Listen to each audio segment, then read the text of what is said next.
So we are at the nanofabrication facility in the Molecular Foundry. Behind me, you're looking at the quantum cluster tool. And the cluster tool is for doing material synthesis and characterization for superconducting quantum research.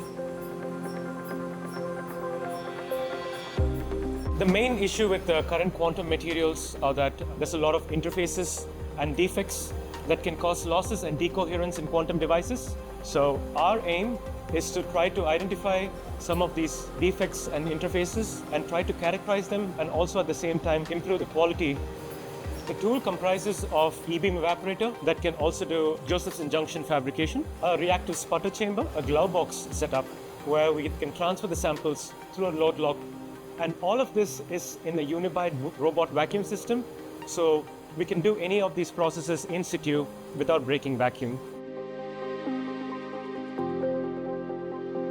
The main research at the moment is how can we systematically identify these different kinds of loss mechanisms that are coming from material growth and what are the strategies we can use by eliminating them. The main advantage of having a cluster tool is you don't have to take your sample out where it's then exposed to oxygen, air, moisture. By trying to make everything more uniform and clean, the future is to make them more scalable.